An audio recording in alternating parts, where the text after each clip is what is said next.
que el único que está edificando la iglesia con el verdadero evangelio es Jesucristo, hombre. Esta es la reforma de la iglesia. No hay otro. No lo esperes porque no hay más nada.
Doctrina eterna, doctrina de salvación. El mundo espiritual cambió. El mundo espiritual se manifestó. Fue J.H. en su velo, José Luis, el único Dios eterno que trajo salvación. J.H. dio su vida entera para que su iglesia, su amada, reinara y fuera edificada. Y hoy nosotros, esa iglesia, su esposa, su ataviada, expresamos nuestra gratitud eterna a ese hermoso velo, José Luis, Dios mismo en la tierra, su rostro pudimos ver, endulzó nuestro oído un beso, una mirada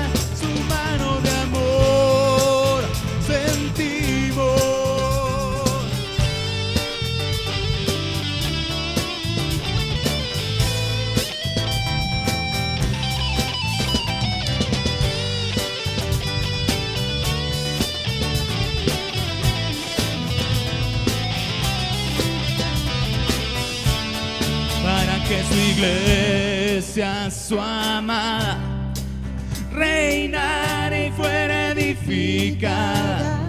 Y hoy nosotros, esa iglesia, su esposa, su ataviada, expresamos nuestra gratitud eterna a ese hermoso velo, José Luis. Dios mismo en la tierra, su rostro pudimos ver, endulzó nuestro oído un beso, una mirada, su mano de amor sentimos.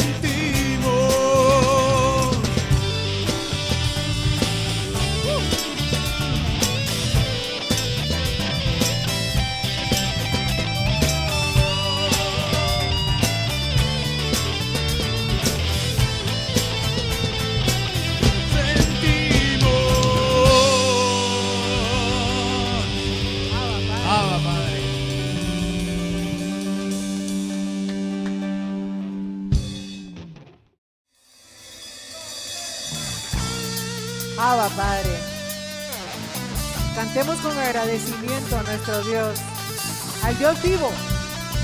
Abba Padre.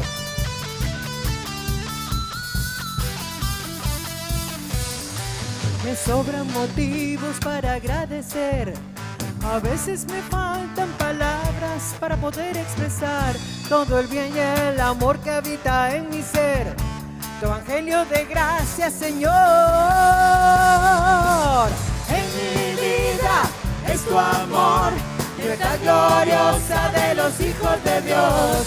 Yo reino contigo, aprendí a disfrutar todo lo que tú nos diste de antemano ya. En mi vida es tu amor, libertad gloriosa de los hijos de Dios. Yo reino contigo, aprendí a disfrutar todo lo que tú nos diste de antemano ya.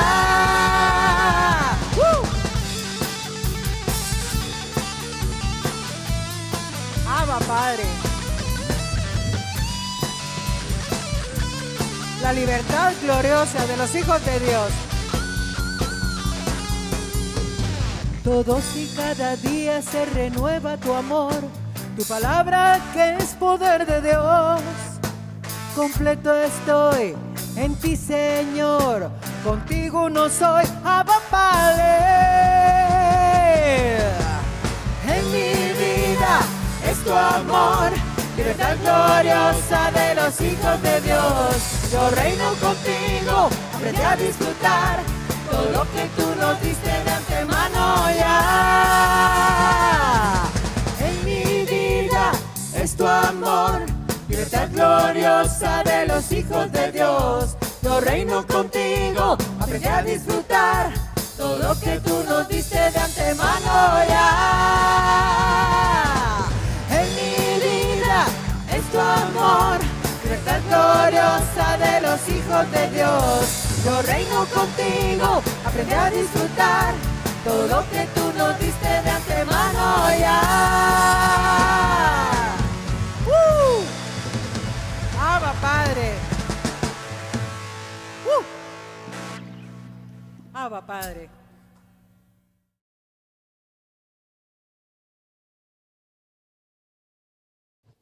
Bendecidos dioses, bienvenidos a la congregación de los espíritus de los justos hechos perfectos.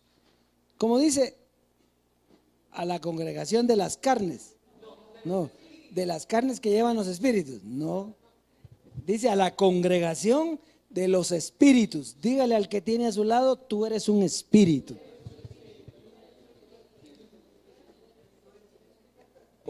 Fíjese, ¿por qué es importante eso? Porque al quitarnos nuestro Padre, el cuerpo pecaminoso carnal, nosotros somos espíritus. Y tenemos que empezar a vernos como espíritus, como seres espirituales. Ver el espíritu del bendecido, porque es la iglesia, es la amada, no la carne, porque la carne ¿para cuánto aprovecha? Nada, eso no sirve. Y eso nunca se había logrado. Ahora es que está la iglesia de los espirituales. Diga, yo soy un espíritu. Y juntamente con todos los bendecidos que nos están viendo y oyendo por todas las naciones, somos la iglesia del Dios vivo. El Dios vivo ya no puede tener carne porque ya no se necesita. Ya la iglesia está en espíritu. Así que qué gloria, bendecidos. ¿Cuántos están gozosos hoy de esa fiesta preciosa? ¿Cuántos están disfrutando la herencia que ha sido dada para nosotros? Fíjese qué privilegio el que nosotros tenemos de entender todos estos misterios. Qué privilegio es nosotros ser los primeros en declarar la iglesia del Señor, que somos la iglesia del Dios vivo. Qué bueno, así que vamos a avanzar, bendecido, porque hay cosas preciosas hoy. Hoy nos espera un día glorioso. ¿Sí? De que vamos a avanzar.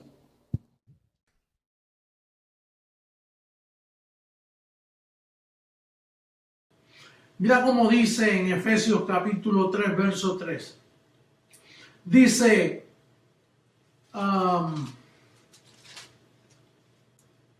que por revelación me fue declarado el misterio, como antes lo he escrito brevemente.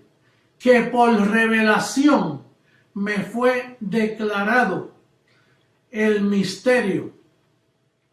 Entonces, nuestro ministerio es un ministerio que administra cosas que al hombre no le es dado entender. Por eso somos malos entendidos en todas partes. Y por más que tratemos de explicarle, si no le es dado para la persona, por más que tú le expliques, él no va a poder entender. Él tiene que recibir revelación. Él tiene que ser alumbrado para ver el misterio del Evangelio. En esta semana me escribía un joven diciéndome que él trató y buscó y quiso profundizar, pero ¿dónde iba a profundizar? Si en la Biblia tú no puedes profundizar a menos que te metan a ti en lo profundo. Esto no es cuestión de tú y yo, es haciendo Él en nosotros. Entonces, podemos nosotros concluir que el ministerio Creciendo en Gracia mundialmente lo que está es administrando misterios que nunca al hombre le han sido aclarados.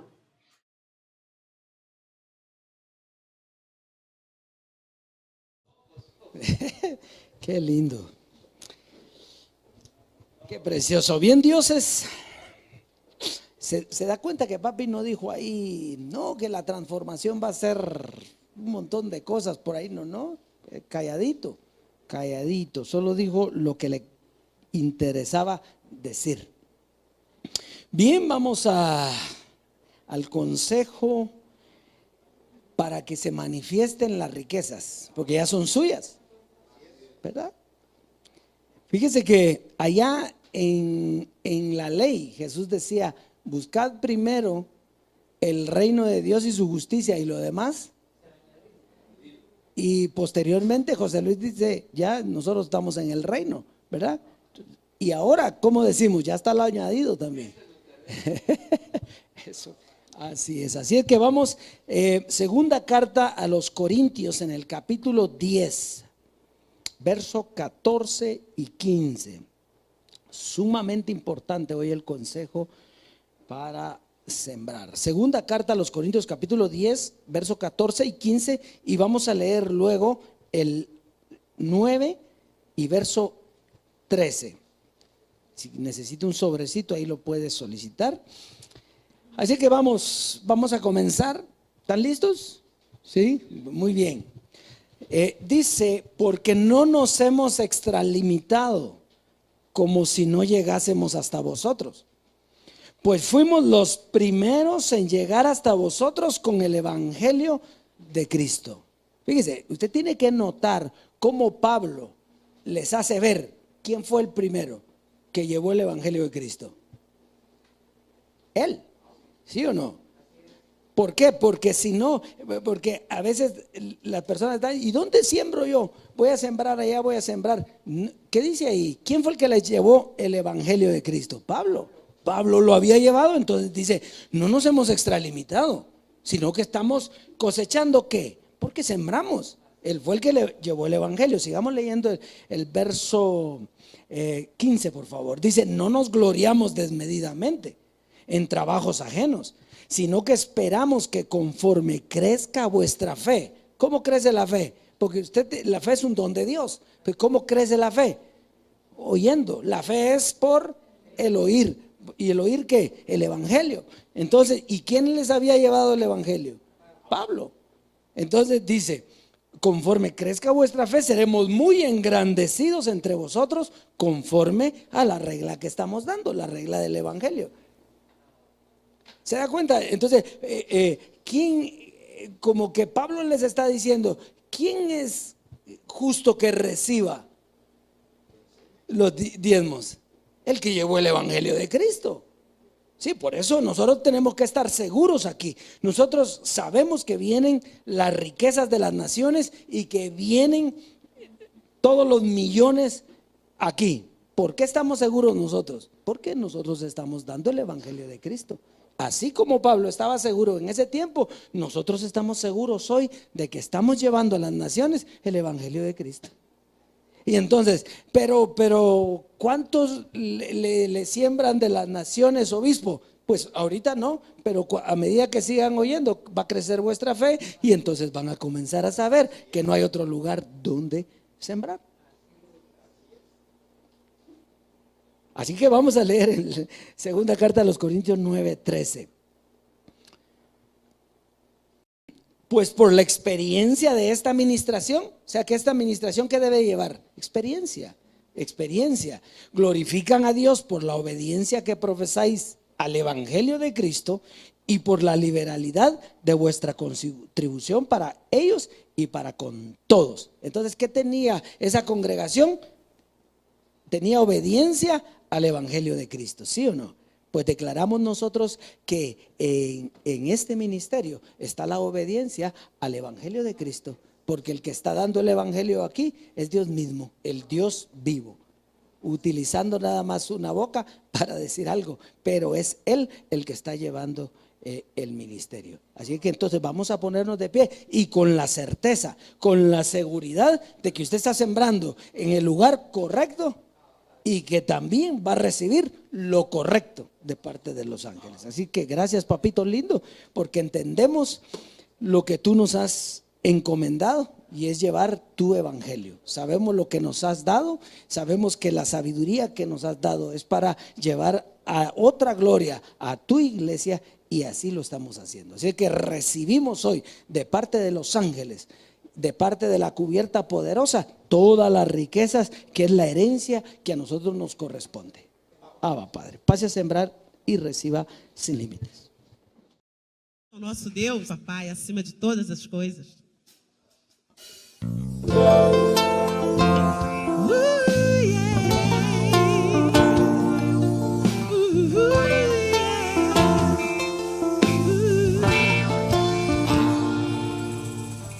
Hoje eu quero te louvar, Senhor, com este cântico de exaltação. Palavras não conseguem expressar quanto teu amor em mim está, mas posso cantar, entoar minha voz diante dos homens. Te louvo, meu rei, tua sabedoria, tua soberania, todos teus ensinamentos hoje me fazem reinar. Tuas palavras permanecem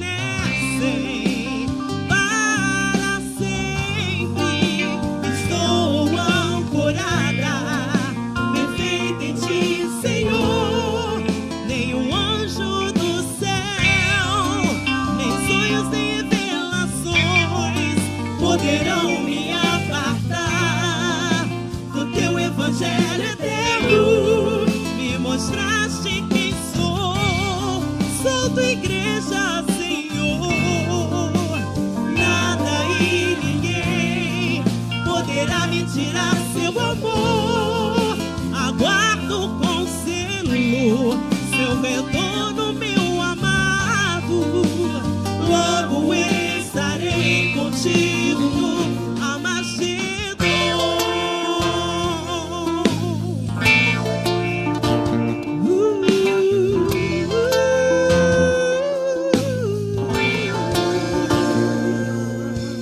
Hoje eu quero te louvar, Senhor, com este cântico de exaltação. Palavras não conseguem expressar o quanto teu amor em mim está, mas posso cantar, entoar minha voz diante dos homens. Te louvo, meu rei, tua sabedoria, tua soberania, todos teus ensinamentos hoje me fazem reinar. Tuas palavras permanecem para sempre. Estou ancorada, perfeita em ti, Senhor. Nenhum anjo do céu, nem sonhos, nem revelações poderão me apartar do teu evangelho eterno. Me mostraste quem sou. Sou tua igreja, Senhor. Nada e ninguém poderá me tirar seu amor. Aguardo com zelo seu retorno, meu amado. Logo estarei contigo no Amagedon. No Amagedon.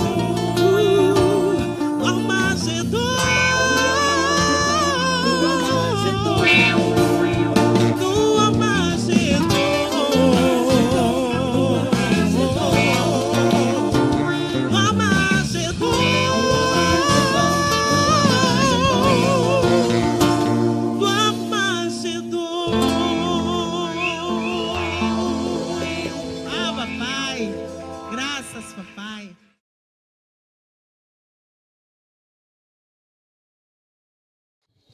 Abba, Padre. Bien, vamos a pasar a la sobreedificación.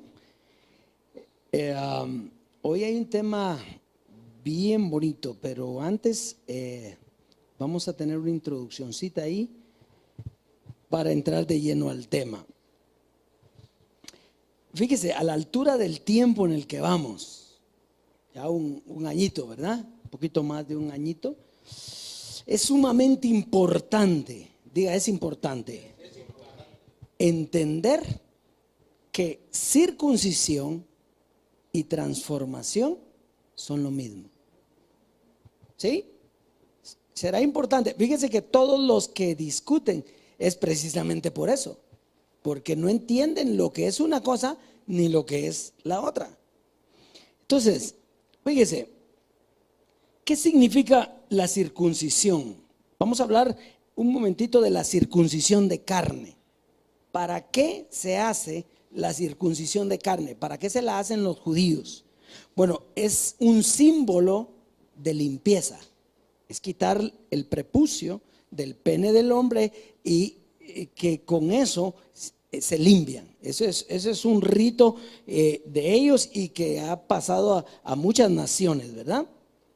Entonces, la otra circuncisión, que es la espiritual, también es símbolo de limpieza. Ahora, ¿por qué hay que limpiar el espíritu? Porque el espíritu es puro, es perfecto, sí, pero participó de carne y sangre, ¿sí? Entonces, al participar de carne, el pecado, que era lo que ensuciaba a ese espíritu, fue condenado por Dios en donde dice que Dios condenó. ¿Qué condenó? El pecado en la carne, ¿sí o no?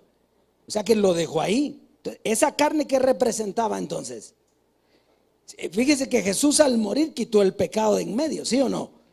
Pero no lo quitó de la carne, sí, más bien lo dejó ahí.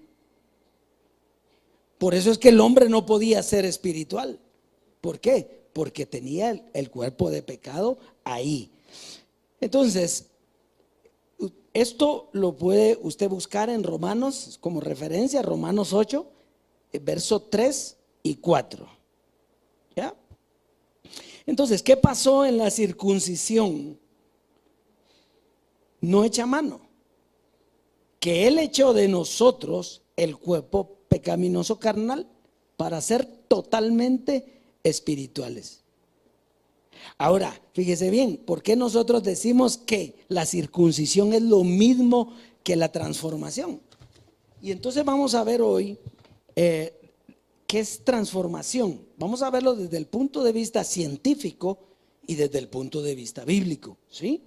Entonces, fíjese,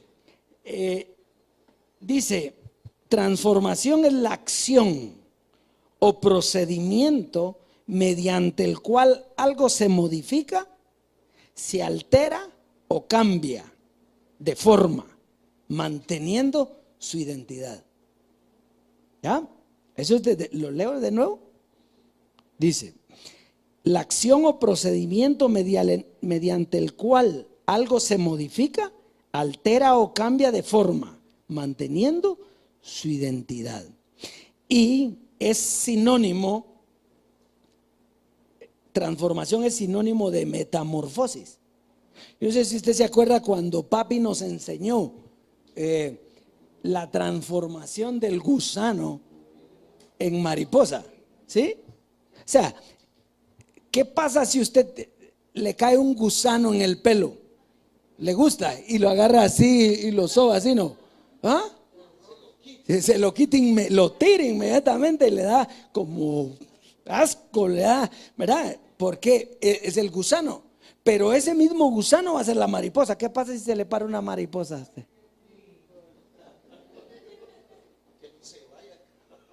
Y esa es la metamorfosis. Y es lo mismo que ocurrió en la circuncisión no hecha a mano. ¿Qué hizo papi? Dejó botado el gusano. ¿Para qué? Para volverse mariposa. Es bien importante eso. Y ahora miremos la definición bíblica de la transformación. Y entonces dice, Dios transformará el cuerpo de la humillación nuestra para que sea semejante al cuerpo de la gloria suya. Porque es necesario que esto corruptible se vista ¿de qué? De incorrupción. Y esto mortal se vista ¿de qué? ¿Qué es lo que dijo papi hoy? Sí, la transformación, bendecido. Lo que pasa es que nos buscamos una transformación, pero usted participó de esa transformación también, porque no solo se quitó el cuerpo, sino nos lo quitó a nosotros. Pero es que yo lo tengo. Es que ese es el problema. Usted no está para pensar, usted está para creer. Que en la circuncisión usted fue echado el cuerpo pecaminoso carnal. ¿Por qué? Porque entonces vamos a ser la iglesia del Dios vivo, la iglesia cual nunca se ha visto jamás sobre la faz de la tierra, la que dijo Joel.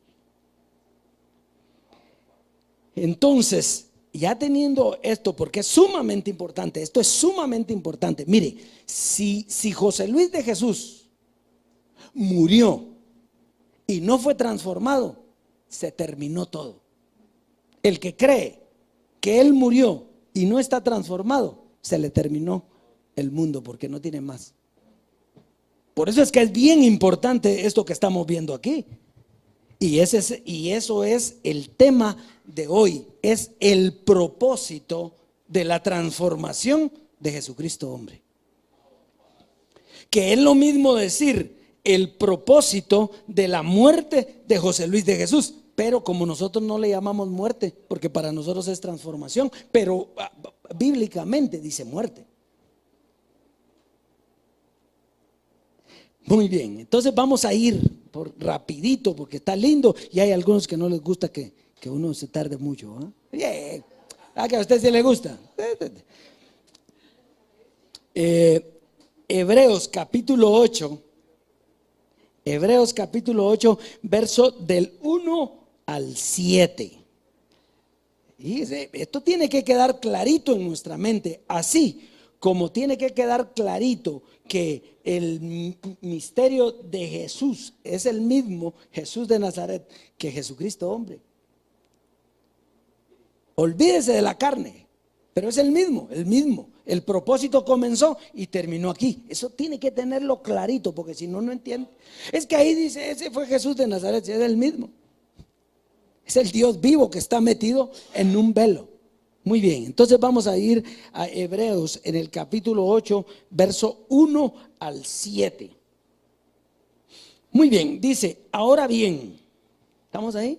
Ahora bien, el punto principal de lo que venimos diciendo es que tenemos tal sumo sacerdote, el cual se sentó a la diestra del trono de la majestad en los cielos. Sigamos leyendo, por favor. Ministro del santuario y de aquel verdadero tabernáculo que levantó el Señor y no el hombre. Dígame una cosa, ¿quién dice que lo levantó? El Señor. ¿En qué hombre lo levantó el Señor? En José Luis. ¿Por qué? Porque en Jesús de Nazaret, ¿acaso que él dio el evangelio? ¿Acaso que nos edificó? ¿Quién fue el que nos edificó?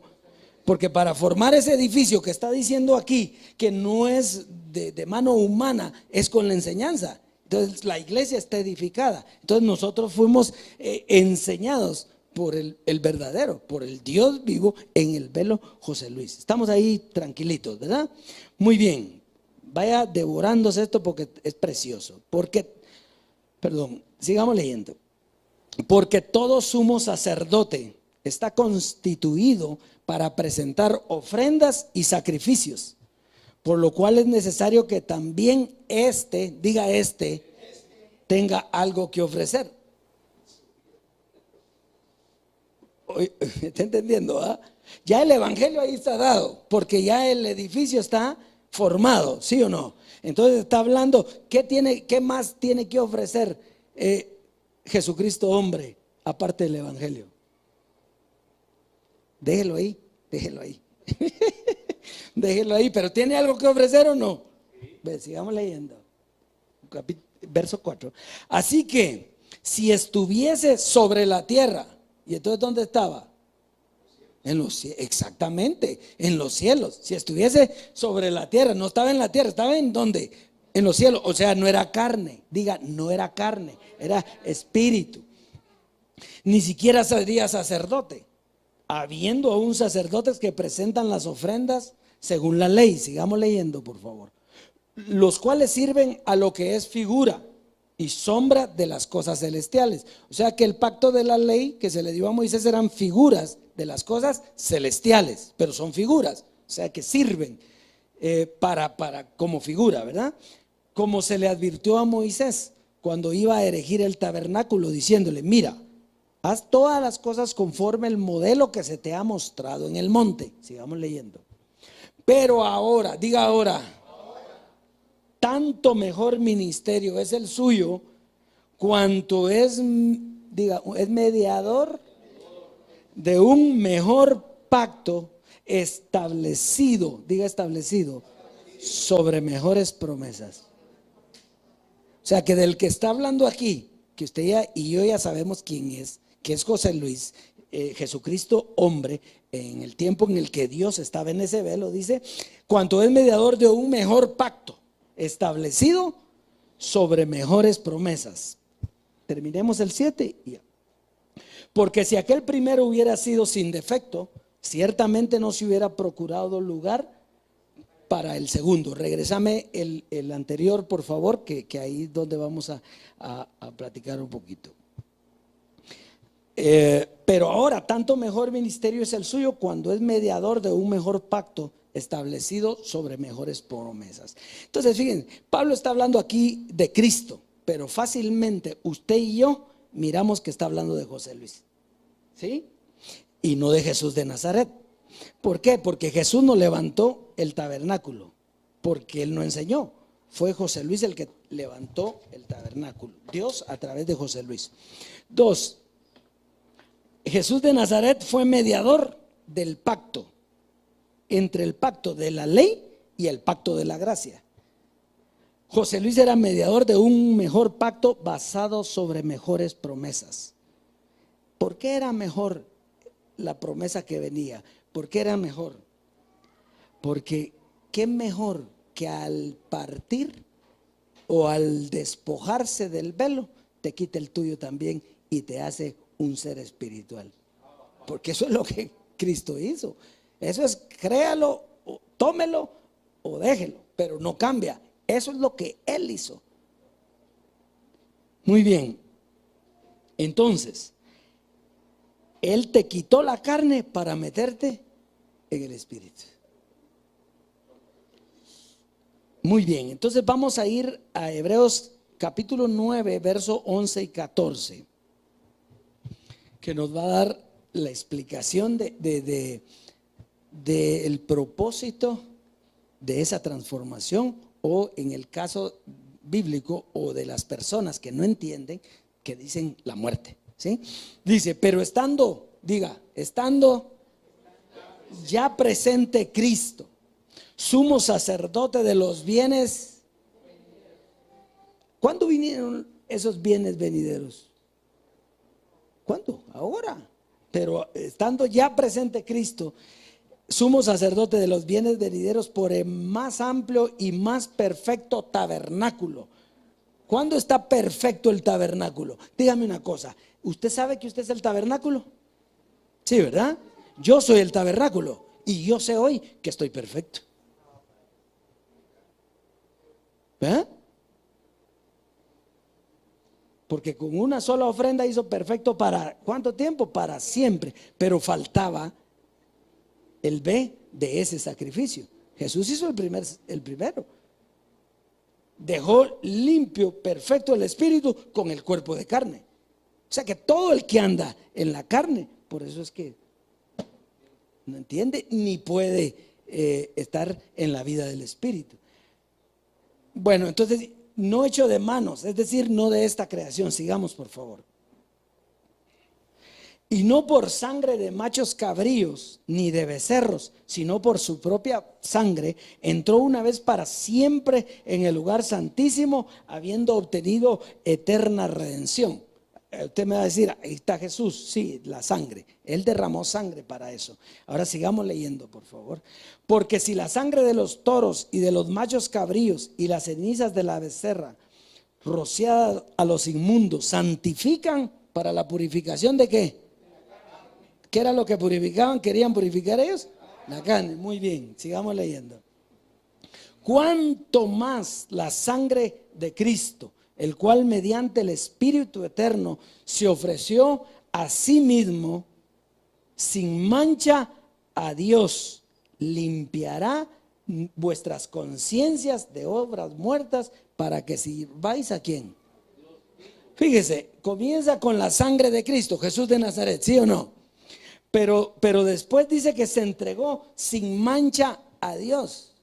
Jesús de Nazaret estaba sin mancha cuando murió. No, si él estaba cargando nuestros pecados, si Él estaba en la cruz ahí y tenían razón de crucificarlo. Revelación no tenían, pues no sabían quién era, pero razón sí tenían. No, Él estaba cargando los pecados de todos. Entonces Él no estaba sin mancha, Él estaba con la mancha de todos nosotros, la de Adán, cargando esa mancha. Por eso es que cuando llegó con Pilatos, le presentaron ¿a quién? A Barrabás. Este es un ladrón, este es tal y tal, y ha hecho miles de cosas, y yo no le encuentro nada. No, crucifícalo, danos a Barrabás, dice. Cumpliendo lo que venía a hacer. Entonces, ¿quién limpió tu conciencia? Jesús de Nazaret no la podía limpiar, porque para limpiar tu conciencia había que haber evangelio. Y el que te dio evangelio fue José Luis de Jesús. Entonces, vamos, no es que querramos ahora ensalzar la carne de José Luis de Jesús. No, porque esa terminó, pero tenemos que llegar al último momento en el que Él entrega, se quita el gusano para quitarnos el de nosotros. Eso es lo que nosotros, por eso es que estamos hablando de esto. Bendecido, ¿verdad? Entonces dice, vuestras conciencias de obras muertas para que sirváis ¿a quién? Al Dios vivo. Muy bien, a ese es al que le servimos ahora, que en espíritu, porque en carne no le podíamos servir al Dios vivo. Sigamos. Así que por eso que decía, y es mediador de un nuevo pacto, para que interviniendo muerte, ¿qué? ¿Qué tenía que haber? Muerte. Interviniendo muerte, pero ya lo de Jesús de Nazaret ahí había sido hace 2000 años. Para que interviniendo muerte para la remisión de las transgresiones que habían bajo el primer pacto, los llamados reciban la promesa de la herencia eterna. Sigamos leyendo, por favor. Porque donde hay testamento es necesario que intervenga muerte del testador. Para el mundo, muerte. Para nosotros, transformación. ¿Sí? Sí, pero eso lo dejó Pablo para que lo entiendan hoy. Pues él mismo no hubiera entendido que era transformación. Pero dice, para que intervenga muerte del testador. Dígame una cosa, ¿hay testamento para nosotros? ¿Intervino ya la muerte? ¿Ocurrió la circuncisión no hecha a mano? Papi fue transformado y usted está disfrutando de la herencia eterna. Así que hoy vamos a ponernos de pie y vamos a darle gracias a nuestro Dios. Abba, Padre, recibámoslo con un fuerte aplauso.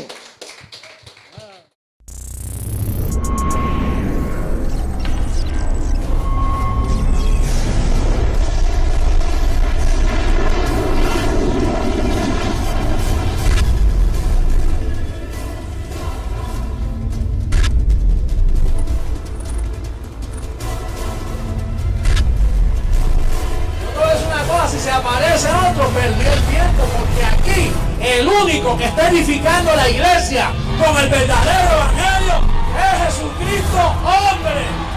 Esta es la reforma de la iglesia, no hay otro. No lo esperes porque no hay más nada.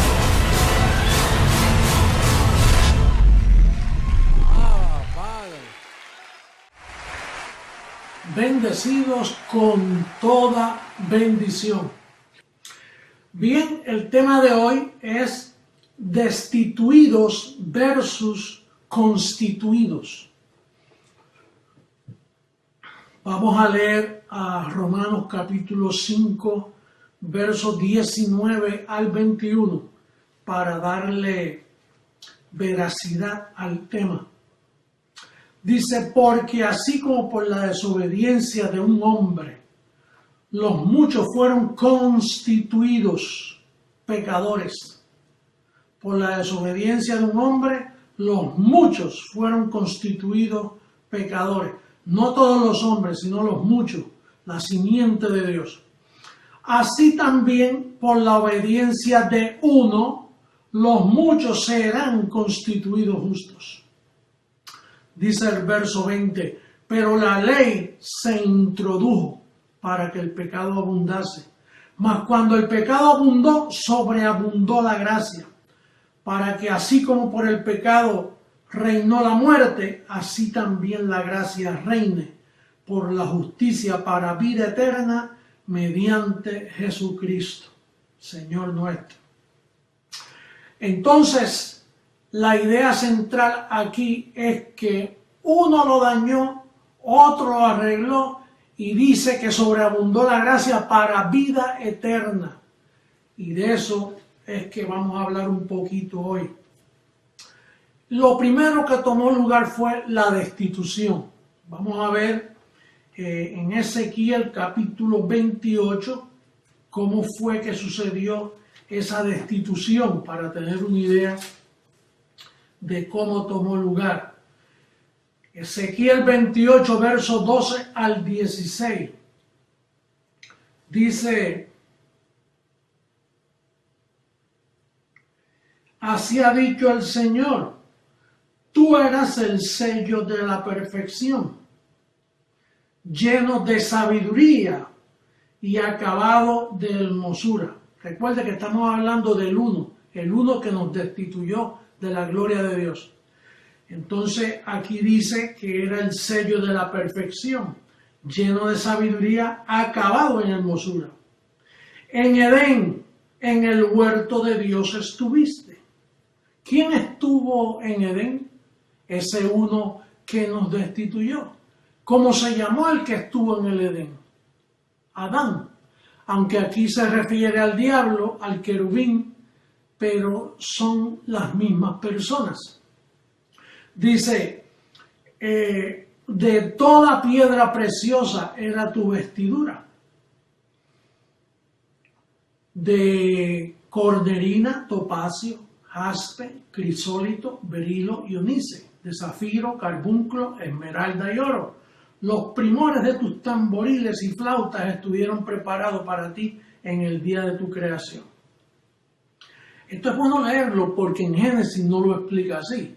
En Génesis te brinca por ejemplo, del año 500 al año 1000. Porque en Génesis, de un verso a otro, a veces hay cientos de años y miles de años. Eso lo vamos a probar más tardecito.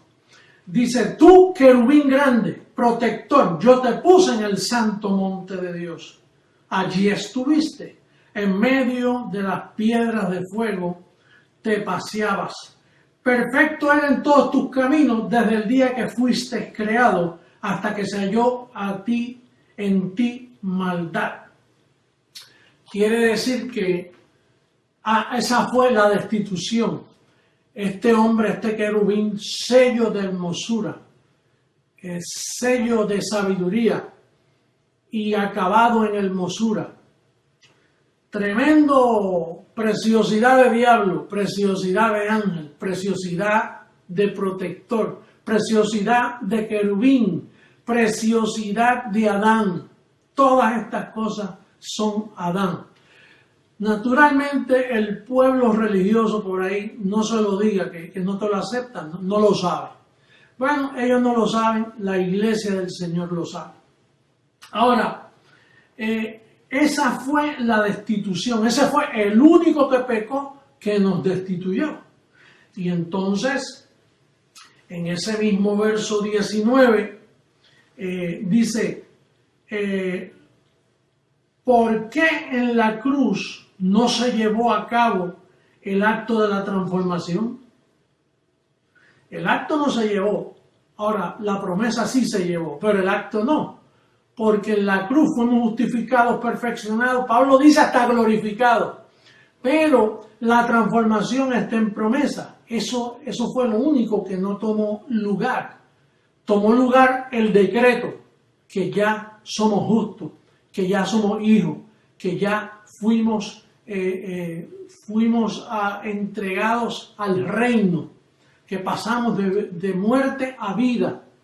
Entonces, esa pregunta surge, ¿por qué no se llevó a cabo la transformación y nos dan 2000 años de espera en promesa? Bueno, mira lo que dice Efesios 1, 13, 18. Efesios capítulo 1, versos 13 al 18.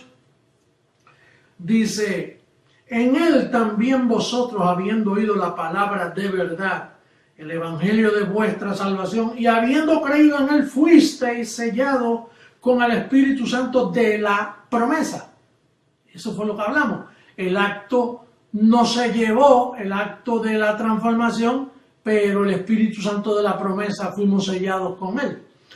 Y dice aquí que es las arras, el anillo, el sentido de propiedad, que es las arras de nuestra herencia hasta la redención de la posesión adquirida para alabanza de su gloria. Entonces Pablo dice, por esta causa también yo, habiendo oído de vuestra fe en el Señor Jesús y de vuestro amor para con todos los santos, no ceso de dar gracias por vosotros, haciendo memoria de vosotros en mis oraciones para que el Dios de nuestro Señor Jesucristo, el Padre de gloria, os dé espíritu de sabiduría y de revelación en el conocimiento de Él, alumbrando los ojos de vuestro entendimiento, para que sepáis cuál es la esperanza que Él os ha llamado y cuál es la riqueza de la gloria de su herencia, en los santos. Se nos dio una promesa.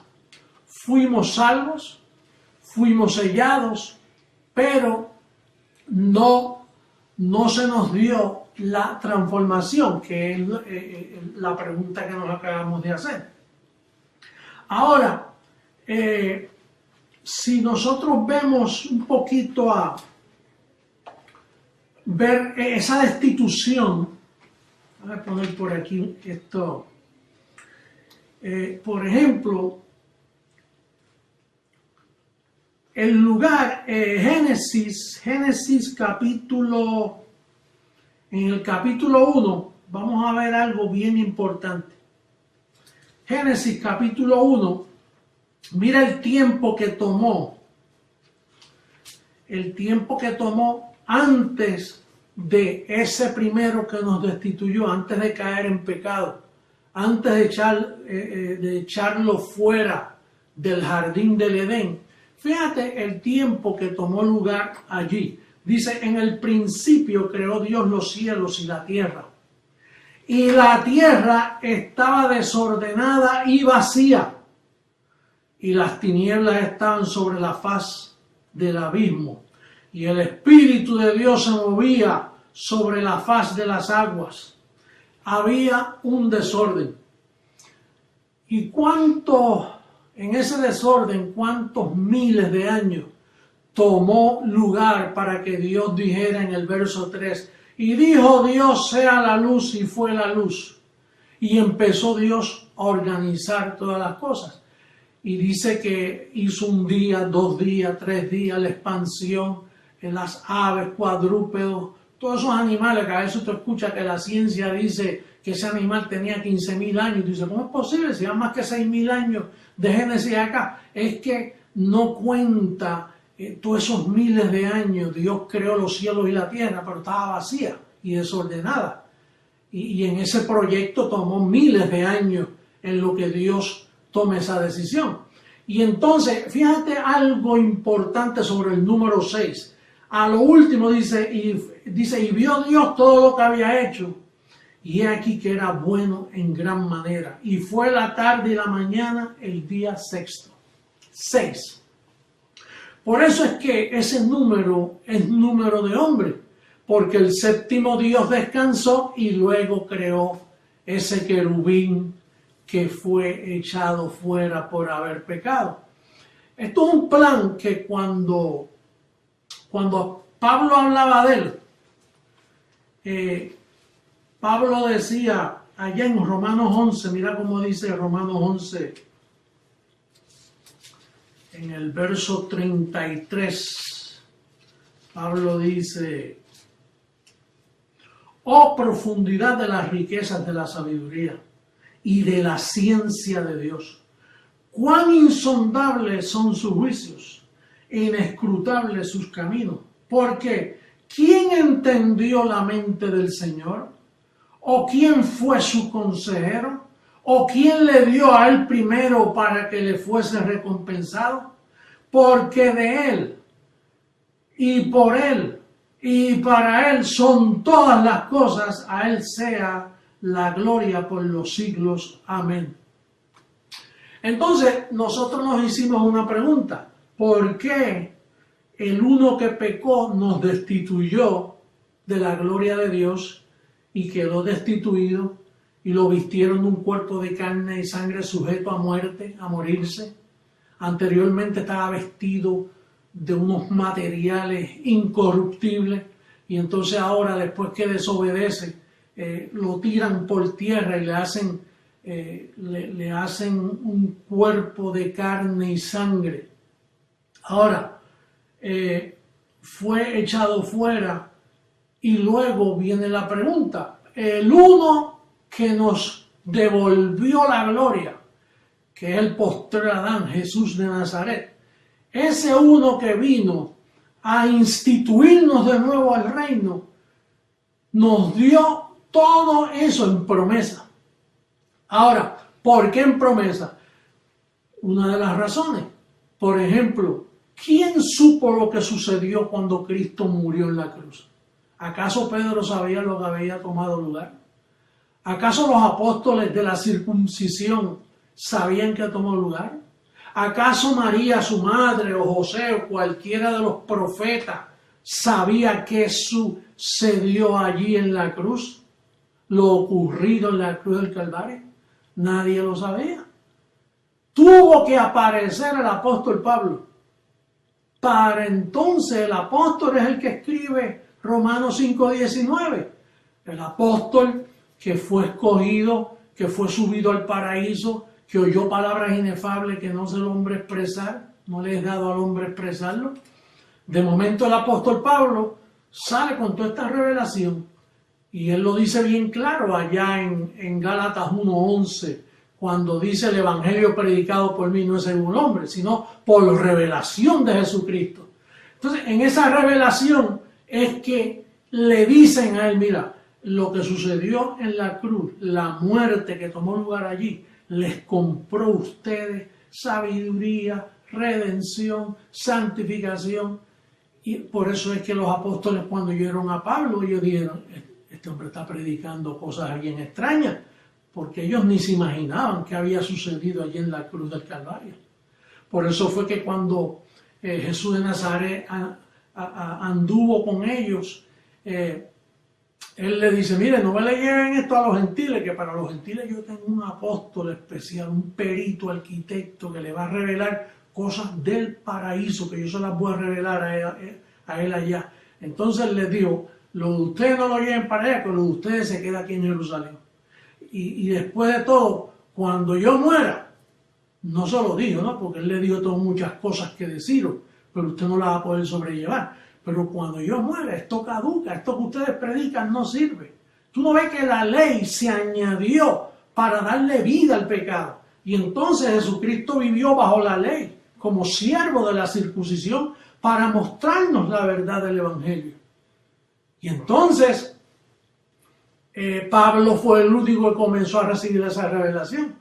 ¿Y por qué tardó 2000 años? 2000 años es nada. Mira todo lo que tuvo que esperar el primer Adán. De hecho, allí en Génesis no te dice cuando un día Satanás andaba alrededor, Dios dándole la vuelta a la tierra entera, y luego Dios le dice, voy a probar a Job. Ese evento no lo dice, aunque los teólogos dicen que ese libro fue escrito aún antes de Génesis. Y claro, antes del comienzo del primer hombre y en ese desarrollo de miles y miles y miles y miles de años que hubo allí de un verso a otro bíblico, eso era muchísimo. Que esperemos 2000 años, eso no es nada. Esto es 2 días y al tercer nos dará transformación, no solo vida, transformación. Estos 2 días, estos 2 milenios que han pasado, que estamos comenzando ahora en ese tercer milenio. ¿Para qué este tercer milenio? ¿Por qué no lo hizo en el año 2000 como profetizaban todas las religiones, los testigos de Jehová, los profetas pentecostales, líderes por ahí que dijeron, no, que para el 2000, que no pasa el 2000? Tenía que pasar del 2000. ¿Sabe por qué? Porque la inmortalidad es traída por medio de la explicación de este evangelio. Y este evangelio nunca fue aceptado por aquellos hombres. Tenía que venir la apostasía que aquellos mismos hombres fabricaron con sus libros, con los libros de la circuncisión, con Primera de Pedro, Santiago, Juan, Apocalipsis. Todos esos libros estaban para enredar al mundo. Y entonces el Señor se los reservó para predicarlo él mismo. Ellos no entendieron. Pablo les dijo, no juzguéis nada hasta que venga el Señor. Una vez vino el Señor, porque usted entiende ahora el evangelio de la inmortalidad. Así dice la segunda carta a Timoteo. Mira cómo dice Segunda carta a Timoteo, capítulo 1, verso 9, dice, quien nos salvó y llamó con llamamiento santo, no conforme a nuestras obras, sino según el propósito suyo y la gracia que nos fue dada en Cristo Jesús antes de los tiempos de los siglos, pero que ahora ha sido manifestada por la aparición de nuestro Salvador. Fíjate que te lo está diciendo, por la aparición. Cuando apareciera el Señor, es que tú ibas a entender este evangelio. Porque por Jesús de Nazaret no se comprendió el evangelio. Al contrario, Jesús murió y nadie sabía nada. Más tarde aparece Pablo, que se convierte en camino a Damasco y lo escribe, y a él no se lo aceptaron. Porque él era perseguidor de los cristianos. Y entre ellos murmuraban los apóstoles, y si este hombre que mató a Esteban, y si nos está predicando cosas extrañas y cosas nuevas. Quiere decir que Pablo dijo, yo tampoco puedo hacer nada en la aparición del Señor. En la aparición del Señor. Mira cómo dice. Dice, por lo cual, pero que ahora ha sido manifestada por la aparición de nuestro Salvador Jesucristo, el cual quitó la muerte y sacó a luz la vida y la inmortalidad por el Evangelio. Pero no es el Evangelio de Roma, ni el Evangelio de los evangélicos, porque ese es el falso Evangelio el que ellos predican. La inmortalidad, la vida, el gozo, la transformación viene cuando el Señor llegara a explicar el Evangelio, el que tú ya has recibido, el que tú estás disfrutando, ese que te da gozo, ese que te hace vivir en triunfo, ese evangelio que te explica que tu fundamento no lo mueve nada. Dice el apóstol Pablo allá en Efesios, en Romanos capítulo 8, versos 18 al 21, mira cómo dice, y terminamos con Efesios 3, 18. Romanos 8, 18 y 19, mira cómo dice. Porque el anhelo ardiente de la creación es aguardar la manifestación de los hijos de Dios. Porque la creación fue sujetada a vanidad, no por su propia cuenta, sino por causa del que la sujetó en esperanza. Porque también la creación misma será libertada de la esclavitud de corrupción a la libertad gloriosa de los hijos de Dios. La creación está esperando eso, bendecido. Y para terminar, vamos a darle lectura a Efesios capítulo 3, versos 18 y 19. Dice, hasta que seáis plenamente capaces de comprender con todos los santos cuál sea la anchura, la longitud, la profundidad y la altura, y de conocer el amor de Cristo, que excede a todo conocimiento, para que seáis llenos de toda la plenitud de Dios. Hay que conocerlo. La plenitud de Dios es cuando tú conoces todo. Esto no es un invento que salió por ahí de una revelación, de un sicamanda o usa la manga larga. Esto no vino así. Esto viene por años. Esto es un proceso de sembrar, de cosechar, de Dios tratando con el hombre, tratando con su velo, tratando contigo, formando un pueblo poderoso, un pueblo que se mueve libremente, que se mueve voluntariamente a trabajar por un reino inconmovible, sabiendo que vuestro trabajo en el Señor no es en vano. Así que me despido de ustedes una vez más, esperando ese día, bendecidos con toda bendición. Los amo mucho.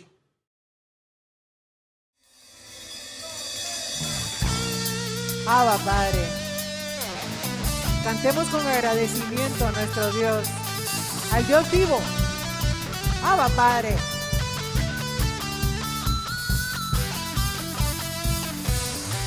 Me sobran motivos para agradecer.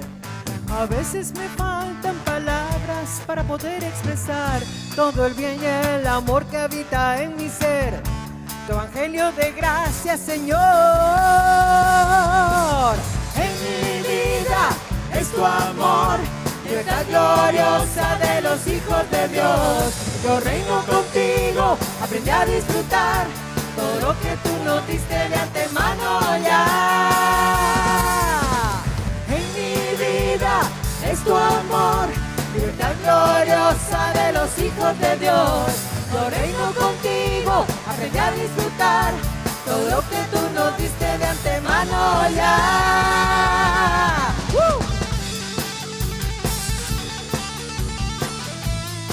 Abba, Padre. La libertad gloriosa de los hijos de Dios.